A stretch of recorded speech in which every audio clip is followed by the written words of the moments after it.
Okay, so I promised that I would do a video about the first two most important steps I feel for weight loss.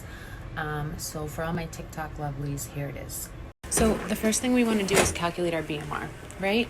So how do you do that? You can go online to a calculator or you can just do it yourself. This is the formula for women. So it's 655 plus 4.35 times your weight in pounds plus 4.7 times your height in inches minus 4.7 times your age. So let's look at this for me. So 4.35 times my weight, I'm going to round up, equals 718.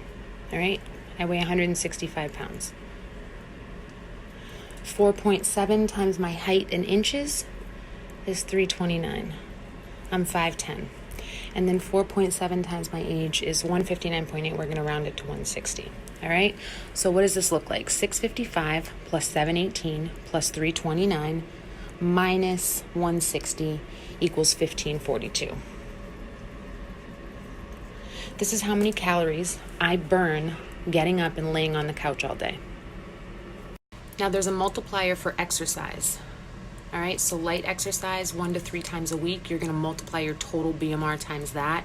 Medium exercise 3 to 5 times a week, you're going to multiply it by that. So 1542 times the multiplier of 1.375 gets me a total average daily expenditure of 2120. This is the calculation for men. It's similar but a little bit different. So 66 plus 6.23 times your weight in pounds, 12.7 times your height in inches, and then minus 6.8 times your age, same multiplier. So using those calculations, if I wanted to stay exactly the same weight, exercise 1 to 3 times a week, and not change anything about my body makeup, I would continue to consume 2,100 calories on average every single day and continue to exercise 1 to 3 times a week. All right, so that's step one. You need to find out what you're burning on average, right? If you want to create a deficit. So step 2, I think, is to download a food tracker, and for 3 days, eat how you normally eat. Enter every single thing into the food tracker, from the coffee, from the cream in your coffee, to the water, to the ketchup. Every single thing goes into the tracker. And then you're gonna look at where you're spending your calories and how much you're ingesting. So once you get to that point, you're going to want to find out how you're breaking down those calories. So out of this 2,100 calories that I'm eating, how many of them are going to fat, how many of them are going to carbs, and how many of them are going to protein. Those are the 3 macronutrients, sometimes otherwise called macros. That's what they are. It's just how you break down your calories. For weight loss or maintaining, I find that this split actually works the best. So you're going to want good carbs, vegetables, fruit, oatmeal, rice, good carbs, all right? Fat, 20 to 35% of your total daily intake. Protein, 35 to 50%. And your carbs should be 25 to 45%. I stress the good carbs because this doesn't mean that you can just eat white bread. 25 to 45% of your diet should be white bread, but it should be healthy things that get you going and keep you going. So first of all, I want to say that I realize that this isn't perfect for everyone.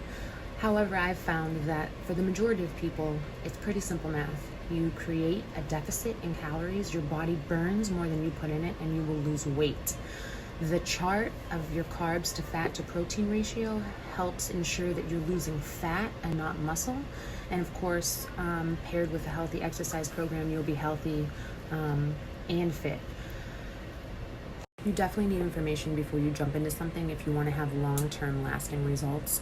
And I find that these 2 pieces of information are overlooked by a lot of people starting new diets or fad diets or thinking that carbs are the enemy, when in all actuality, balance works the best and for the longest time. Feel free to email me. My email is on my TikTok page. It's TikTok Alexandra Malin, my username, @gmail.com. Tomorrow I'm going to post my whole day of meal prep from the grocery store to what I cook, my portion sizes, and the macros on that. And I hope you guys enjoy.